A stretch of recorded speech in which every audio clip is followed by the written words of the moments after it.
Assalamu alaikum guys, how are you? I hope you are all good. I hope you will have enjoying your life with good health. May Allah always bless you. Now we will start our new topic. ये हमारे पास grade 1 की English की book है, modern English है, जो कि Oxford वालों की है। नेक्स्ट टॉपिक जिसकी हमने रीडिंग करनी है वो हमारे पास है माई कैट। ये एक पोएम है जिसका नाम है माई कैट। सबसे पहले हम इसकी रीडिंग करेंगे। I have a cat, his name is Rish, his fur is white and he likes fish. वो कह रहा है कि आई हैव अ कैट, मेरे पास एक बिल्ली है, हिज नेम इज़ रिश, उसका नाम रिश है, हिज फर इज़ वाइट, वो उसके फर जो वाइट हैं, एंड ही लाइक्स फ़िश, और उसको मछलियाँ पसंद है। यहाँ पे मैं आपको रिश दिखा देती हूँ जिसमें वो मुंह में फ़िश लिए मज़े से उसको खा रही है। ये हमारे पास रिश है जो उसने अपने मुंह में फ़िश डाली हुई है। आगे हमारे पास जो इसका पैरा है वो है he hunts and walks about my house, he is always out to catch a mouse. वो कह रहा है कि ही हंट्स एंड वॉक, वो शिकार करती है और चलती है, अबाउट माई हाउस, मेरे घर में, ही इज़ ऑलवेज आउट, वो बाहर भी हमेशा बाहर रहती है, टू कैच अ माउस, वो चूहे को पकड़ती है या उसको पकड़ने की कोशिश में रहती है। आगे हमारे पास है आई प्ले विद हिम, मैं प्ले खेलता हूँ, विद हिम उसके साथ, आई प्ले विद हिम मैं उसके साथ खेलता हूँ, and keep him clean,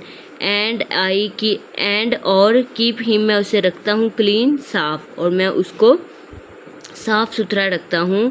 a smarter cat, एक छोटी सी कैट, एक छोटी सी बिल्ली, यू हैव नेवर सीन, जो आपने कभी भी नहीं देखी होगी। ये हमारे पास एक पोएम है जिसका नाम है माई कैट।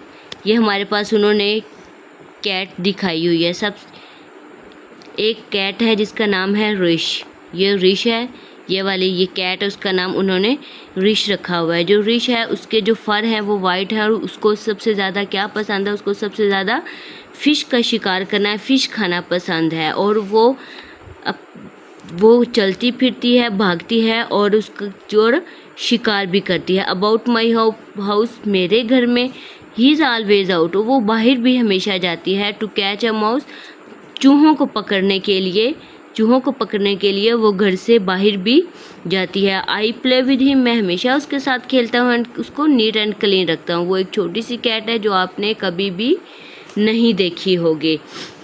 ये हमारे पास एक कैट की स्टोरी है जिसका नाम उन्होंने रिश रखा हुआ है, जिसको फ़िश खाना सबसे ज़्यादा पसंद है, जिसके फर हैं वो वाइट हैं, जो शिकार करती है मछलियों का, और वो जिसने रखी हुई है अपने घर में, वो कह रहा है कि मैं इसको हमेशा नीट एंड क्लीन रखता हूँ, मैं इसके नेल्स ट्रिम करके रखता हूँ, इसको हिफाजत से रखता हूँ, और वो बाहर जब भी जाती है तो वो चूहों का शिकार करती है और चूहों को खाना उसको पसंद है। मैं हमेशा उसके साथ खेलता हूँ। वो एक छोटी सी कैट है जो मुझे बहुत ही पसंद है।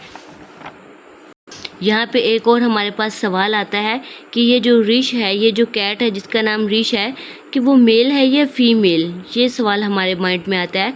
तो हमने जब स्टोरी पढ़ी, हमने जब पोएम पढ़ी, तो यहाँ पे उन्होंने हिज ही का वर्ड यूज़ किया हुआ था। इसका मतलब है कि जो रिश है वो एक मेल है, मेल रिश है, मेल कैट है, वो एक फीमेल नहीं है। ये हमारे पास इसकी माई कैट की एक छोटी सी ये हमारे पास एक एक्सरसाइज दी हुई है, बहुत ही आसान है, सादा सी है, कि उन्होंने वर्ड्स को रॉन्ग करके लिखा हुआ है, उन्होंने वर्ड्स को आगे पीछे करके लिखा हुआ है। हमने वर्ड्स को इस तरतीब से लिखना है कि वो एक नया वर्ड बन जाए। जैसे यहाँ पे लिखा हुआ है TAC, उन्होंने TAC कोई वर्ड नहीं बनता। जब हमने इसको सीधा करके या इसको एक अरेंज करके लिखा तो ये CAT बन गया, कैट बन गया। यहाँ पे उन्होंने लिखा हुआ है RUF, तो ये भी हमारे पास कोई सही वर्ड नहीं बन रहा। तो इसको जब हमने अरेंज करके लिखा तो ये बन गया फर, FUR, फर। यहाँ पे हमारे पास आता है SHIF, तो यहाँ पे हमारे पास कोई वर्ड नहीं बना। इसको हमने जब अरेंज किया, जब इसको हमने देखा तो ये बना फिश, FISH, फिश। यहाँ पे हमारे पास है USHOE, यहाँ पे हमारे पास ये एक वर्ड है जिसका जिसका कोई मायने नहीं है। तो जब हमने इसको अरेंज किया तो ये बना हाउस, HOUSE, हाउस। यहाँ पे हमारे पास है USOME, ये भी कोई वर्ड नहीं है। जब हमने इसको अरेंज किया तो ये बना माउस, MOUSE, माउस। YALP, यह भी हमारे पास कोई वर्ड नहीं है, लेकिन जब हमने इसको रीअरेंज किया तो ये बना प्ले, PLAY, प्ले। SHUNT, ये भी हमारे पास कोई वर्ड नहीं बना, लेकिन जब हमने इसको अरेंज किया तो ये बना हंट्स, HUNTS, हंट्स। आगे है MANE, ये भी हमारे पास कोई प्रॉपर वर्ड नहीं है। आपने इसको स्पेलिंग को रीअरेंज किया तो ये बना हमारे पास NAME, नेम। यहाँ पे हमारा टॉपिक एंड होता है। आई होप कि आप लोगों ने इसको अंडरस्टैंड किया होगा। ओके, अल्लाह हाफिज़, टेक केयर।